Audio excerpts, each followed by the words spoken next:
James Onig, né? James sou eu. Em todos os dialetos possíveis desse mundo de Deus. O pessoal está comentando aqui. Deixa eu já dar uma atualizada aqui nos comentários. James, meu querido amigo.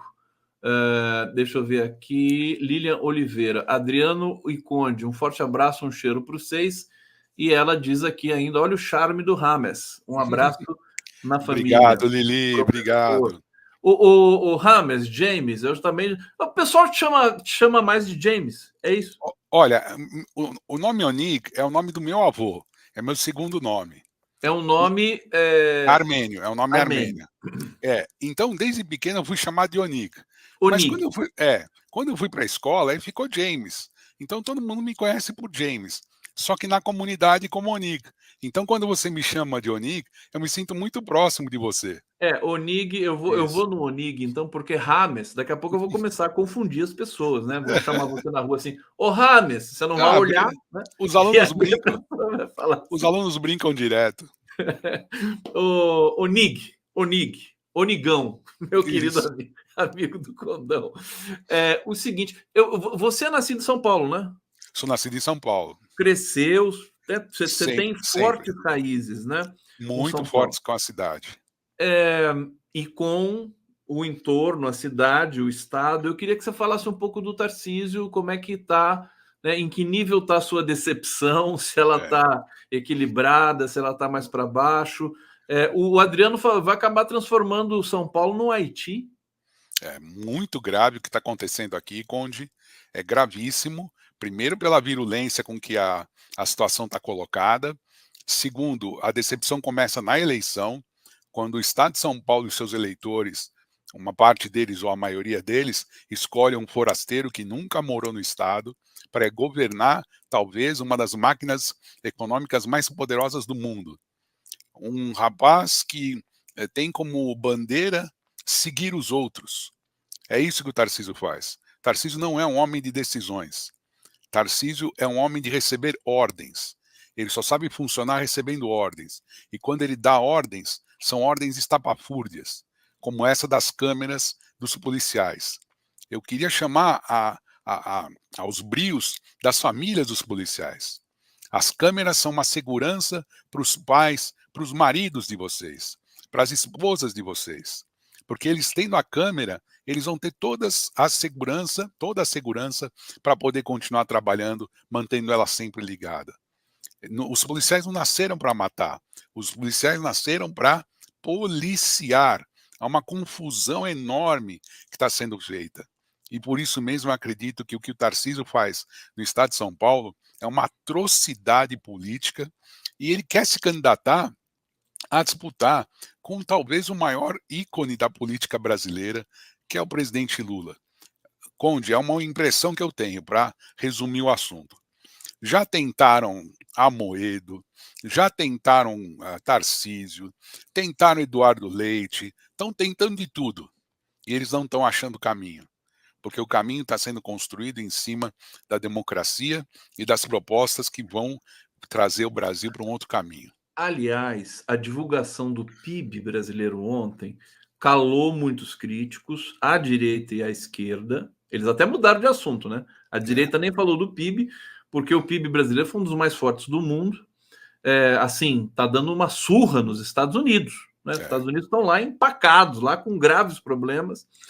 Alguns dizem que não, que os Estados Unidos estão se reformulando, mas assim, você pega a estatística social dos Estados Unidos, você vê que a pobreza nos Estados Unidos está avançando. Muito. E eu acho que esse dado do PIB mostrou o seguinte: o governo está no campo econômico, está indo para o caminho certo, é o campo mais sensível, né? Claro que tem as políticas sociais, que tem a questão comportamental, que a extrema-direita sempre abusa por falta de repertório, ela sempre entra na questão comportamental, aborto, maconha, aquela coisa toda, para ficar incendiando a população e incendiando as redes. Mas, como você disse, agora, eu não sei se o Tarcísio estaria tão fraco assim, né? Eu acho que, como ele tem um apoio velado aqui das mídias, né, convencionais, Sim. Globo, Folha, Estadão e tudo mais, e tem ainda o apoio também assim, né, meio assim, do Bolsonaro, ele não é uma figura Agora, é evidente a força, a sorte que nós temos de uma figura como o Lula continuar tendo uma força popular que ele tem, né? Impressionante, né? Ele costura muito bem, ele entende dos assuntos, é uma figura inteligente, conhece o Brasil profundo e sabe como buscar soluções. Essa é a diferença entre Tarcísio e Lula. O Tarcísio, para poder se manter mais forte nesse governo, Conde, ele trocou ou está trocando toda a cúpula da Polícia Militar, porque a Polícia Militar mudou toda, porque ele quer ter controle, não, ele está sendo controlado. Então é muito importante que a gente faça a análise correta. Ele, para governar, para ter o interesse, os seus interesses satisfeitos, ele teve que se subordinar a determinados grupos muito poderosos, que inclui um pouco de tudo, entre eles a troca de comando nas polícias do estado de São Paulo. Então, realmente, não é para o Brasil. Eu vou aproveitar o Onig, nosso glorioso Onig, e antes de entrar na pauta internacional, quero falar do México com você, da Índia, sobretudo. Vamos falar também de Gaza, a situação que pode haver digamos, um cessar-fogo, né, nessas Sim. próximas semanas aí. Mas antes eu quero aproveitar um pouco a sua paulistanidade, né, para falar também da eleição municipal, que a entrada enfim, desse coach paraquedista, sei lá o que, Pablo Marçal, está dando um significado todo especial. Quer dizer, a campanha do Ricardo Nunes já acendeu o alerta, eles estão desesperados, porque divide a direita. Como é que Exato. você viu essa embolação aí na corrida à Prefeitura de São Paulo? Com uma coisa inusitada, eu começo essa parte, Conde, dizendo o seguinte: eu achava que Pablo Marçal era um comediante, juro. Eu também. Porque na internet aparecia um monte de zoeira com ele, eu achando que era algum cara que fez uma brincadeira, fazia stand-up e tal. Isso. Depois que eu fui me inteirar, falei, mas peraí, isso Não, ele aí se leva a sério. é uma coisa estranha, uma coisa meio Jim Jones, uma coisa meio Rex Humbard, aqueles telepastores americanos, e enfim, é uma pessoa que a gente não sabe de onde veio, a grande parte dos paulistanos, e não sabe para onde vai. A gente sabe, a única coisa que a gente sabe é que ele é ególatra e quer mostrar serviço em áreas que pouco dizem para a população. No caso da direita, comandada pelo Ricardo Nunes, Ricardo Nulo, melhor dizendo, né? A gente percebe que o desespero deles também é muito grande, porque o nome dele não emplaca, ou se emplaca de forma forçada, através das redes que os bolsonaristas têm, que querem, na verdade, contrapor o nome que a esquerda apresentar. Então, aquela coisa, eu não digo voto de cabresto, Conde, mas é quase. É como se chegassem, para descarregar o voto em quem? Descarrega no Ricardo Nunes. E quem faz parte desses lobbies, desse grupo, né? Essas redes de WhatsApp formadas pelo bolsonarismo. Então eles recebem ordens e mandam descarregar em pesquisas o nome de Ricardo Nunes. Lógico, isso influencia na eleição.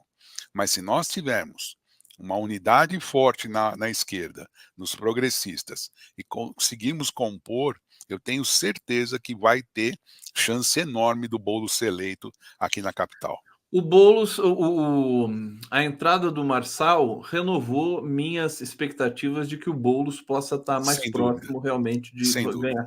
Agora, nunca se pode subestimar, porque o Marçal pode crescer tanto, inclusive a ponto de suplantar o Ricardo Nunes, Sim, né? sim. Por isso que está todo mundo desesperado ali, porque o Ricardo Nunes ele quer o apoio do Bolsonaro, mas não quer ficar naquela distância de segurança e tudo mais. E o Bolsonaro também não gosta do Nunes, não quer apoiar o Nunes, e eu acho que vai vir aí um apoio do Bolsonaro para o Pablo Marçal daqui a pouco. Mas enfim, vamos seguindo aqui, vamos entrar agora, né, na pauta internacional, começando com a Índia, o Nig, esse país gigantesco, a maior população do planeta, 1,5 bilhão de pessoas, 968 milhões de eleitores. Isso. Uma eleição que demorou 6 semanas para ser Exatamente. feita.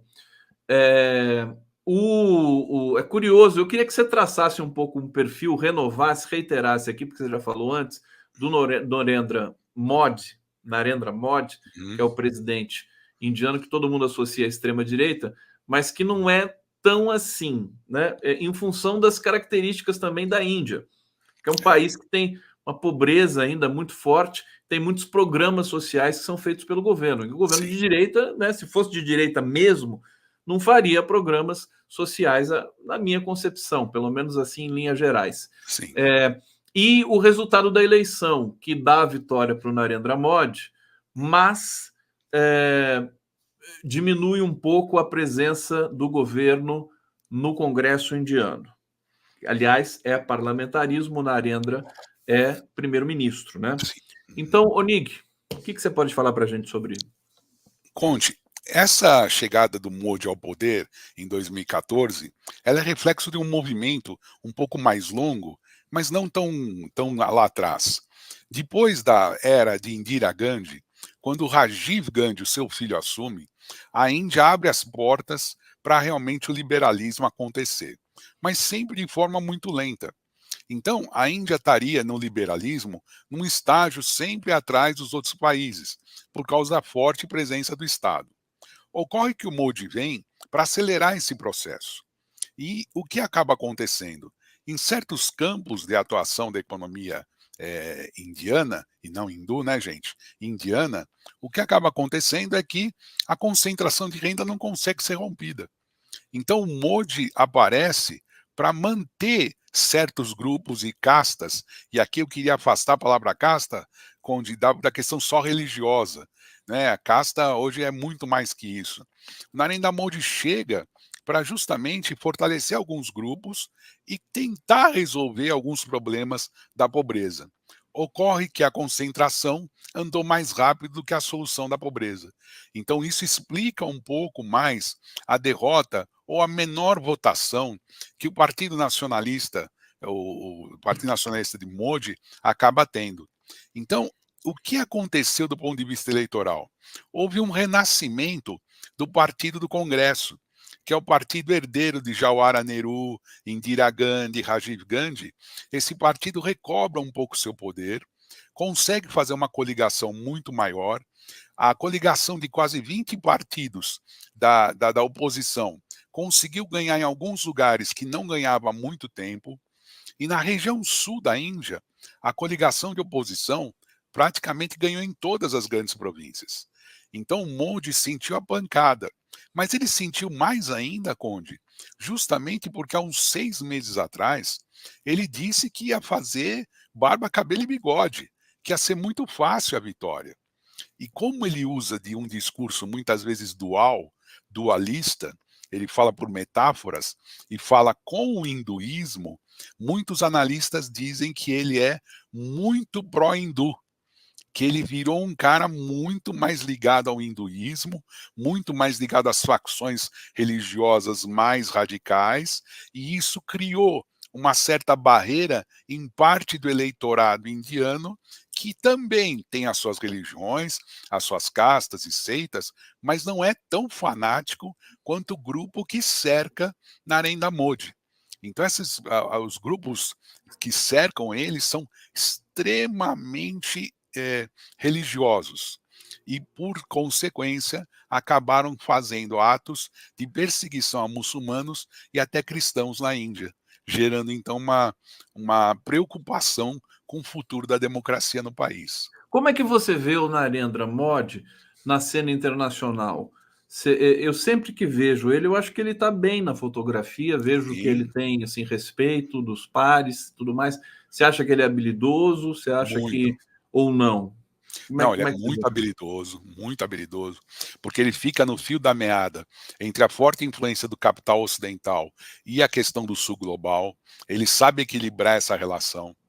Tanto é que ele integra os BRICS, ele faz da tradição indiana de fazer parte dos BRICS, ele conseguiu avanços na política externa indiana, ele se coloca muito ligado à economia russa, né? Ele virou um parceiro também da economia russa, não só pela via dos BRICS, mas por interesses geopolíticos regionais. Então, ele é muito hábil nesse sentido. Por isso que ele consegue se manter no poder. E a relação dele com a China? Eu sei que a relação Índia e China não é muito fácil, não é Não, trivial. Agora, são os dois gigantes desse mundo, é, indubitavelmente. Como é sim. que é essa relação dele com o Xi? O que você pode dizer para a gente sobre isso? Evoluiu bastante nos Evoluiu. últimos anos, Tá? evoluiu bem nos últimos anos, porém, a presença ainda de questões fronteiriças, lá na região norte da Índia, na região, vamos dizer assim, sudoeste da China, começa a colocar problemas no futuro, que eles precisam resolver questões fronteiriças na região do Himalaia. Isso é muito importante para eles. Agora, do ponto de vista estratégico, a Índia está tentando também ser um país influente, porque ele vê que a influência do novo cinturão, né, da Rota da Seda, cresceu muito. Então, os indianos também estão buscando se posicionar, mas de uma forma mais independente até que a China, mantendo mais ou menos aquela visão não alinhada antiga, sabe, dos não alinhados, a Eu Índia acho que mantém um se a pouco disso. Índia, Onig, se você me permite, se a Índia tiver que se alinhar com alguém de maneira mais decisiva, vai ser com a China, Sem não dúvida. sei, e com a E com Rússia, e com o sul global. e com os países árabes e com o sul global, e não. Exato, Né? exato. Os Estados Unidos realmente, depois desse episódio da condenação do Trump, enfim, dos indicadores econômicos do país, né? Do crescimento baixo, e, sobretudo, daquela cena antológica de um navio destruindo a ponte em Baltimore. Né? Eu acho que a gente devia fazer um meme assim, né?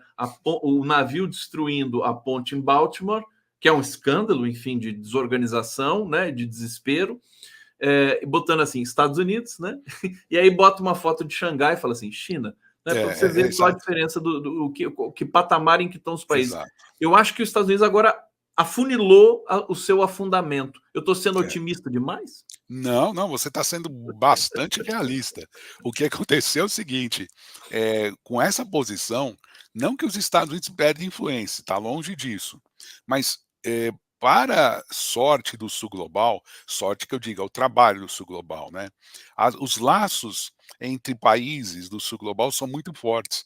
Por exemplo, no caso do Brasil, Conde, nós temos o IBAS, que é Índia, Brasil e África do Sul, que é uma iniciativa que acontece já há muito tempo, de trocas na área diplomática, tecnológica, cultural, que já estão acontecendo há muito tempo e que fortalecem nossos laços. Então, eu também concordo contigo. O Narendra Modi é talvez o melhor estrategista para a Índia nessa hora. Ocorre que a política interna tem dificuldades e ele precisa superá-las. Sabe para quem que vai sobrar para os Estados Unidos no sul global? O Brasil. É, Porque o Lula, na sua interlocutor. gigantesca generosidade, vai respeitar e vai tratar os Estados Unidos como, né? Enfim, agora o patinho feio dessa história É, toda. é, é, é. Ô Nig, meu querido, que bom falar com você, sempre bom. A Muito Lília bom. Oliveira está dizendo aqui, agora só vou chamar o Nig para me sentir próxima. Pode me Pronto, chamar, o Nig. pode chamar, Lili. Fernando Baix, Santiago, cadê o porta-aviões? Eu Pois não é, sei. O que é pois isso? o porta-aviões que passou por aqui numa Ah, manobra que eles estavam fazendo, não sei o quê. Olha, passou, Fernando, passou que eu nem sei o que estavam fazendo aqui, pouco foi noticiado. e já está É na Argentina agora, né? é isso, já tá na sua viagem, longe daqui. O porta-aviões estadunidense, diga-se de passagem, que Isso, o George Washington, né, que é o maior isso, um porta-aviões dos dos Estados Unidos, maiores, nuclear. José Carlos Faria, James sempre sempre onipresente e onipresente. onisciente. Ô Zé, obrigado amigo. Queridos, beijo para você. Kátia Bermudes Morgan, passando para lembrar da ideia do Conde, Pedala Brasil. Pedala Eu lancei Brasil. ontem essa campanha aqui, eu vou acabar pegando para mim essa campanha, porque o É. Gilmar Tato não deu nem bola para a campanha que eu falei para ele. Laura Pimenta, o senhor Onig sabe dizer se a Opa, população da Turquia já conseguiu construir as localidades destruídas pelo terremoto, aquele terremoto impressionante que impressionante. devastou a Turquia. Você tem É. informação sobre isso? Tenho sim. Laura, primeiro tira esse senhor daí, pelo amor de Deus, por favor, fique à vontade. Laura, acontece o seguinte, durante a eleição, o que fez Erdogan ser eleito é que os agentes políticos aliados dele diziam que ele era o único capaz de, como tem o Estado na mão já, né, Conde? Ele seria o único capaz de reconstruir rapidamente. Porém, não foi o que aconteceu. Existem ainda localidades muito defasadas no processo de reconstrução. Isso parece que é, infelizmente, uma tônica no mundo todo quando acontece esse tipo de tragédia, excetuando-se o Japão, né? Pelo menos, e a gente sabe muito bem que o Erdogan utilizou disso para se eleger. Então ele falava, como a gente já tem o Estado na mão, a gente vai construir muito mais rápido. E já estava defasado. Então, realmente, existem problemas ainda, Laura. James Onig, Rames Onig, aqui no 11 News, mais uma vez aqui pedindo para vocês darem um like na nossa transmissão, não esqueçam, apertem o like, porque é importante para a gente, continuem se inscrevendo, aqueles que não estão inscritos aqui no nosso canal, e também comentando aqui no chat, no bate-papo, se possível com um super chat para colaborar com a nossa profundidade no YouTube e com a nossa operação aqui de maneira geral, nosso trabalho jornalístico feito com todo carinho, com todo amor para vocês, com essa equipe maravilhosa aqui, com esse casting, cujo o James Onig, você é um dos meus... Quando que a gente se conheceu, né, Onig? Eu me lembro que foi o Anitta, né, que nos apresentou, o Anitta Blian, que tem o seu canal, enfim, está lá fazendo o trabalho dele, e já faz um bom tempo, né? Uns 2 anos, né?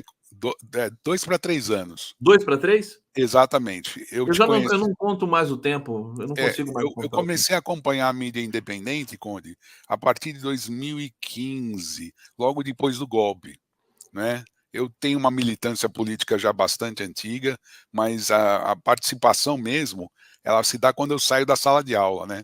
E aí, Claro. agora eu me sinto muito feliz de poder dividir com vocês todo esse conhecimento. Hoje eu dou aulas online, né? Sobre pesquisas em relações internacionais, então eu fico muito contente de trazer tudo aquilo que eu pesquiso para vocês.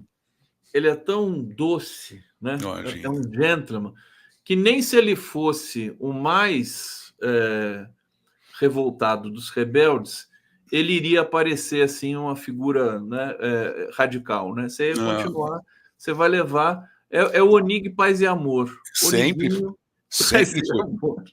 Eu tenho aquela coisa, né? Me deu uma briga para entrar. Também não sei. Sim, mas as minhas brigas são muito curtas, são muito restritas, só por temas muito centrais mesmo. Onig, vamos falar, para terminar, do México, que eu fiquei muito impressionado. Eu passei a conhecer um pouco mais ali os bastidores do governo, da presença da mulher, que eu achei impressionante. O Congresso mexicano é ocupado por 47% de mulheres, a Câmara Baixa mexicana, e a vitória desta cidadã chamada, uma pesquisadora, uma cientista do clima, chamada Cláudia Sheinbaum.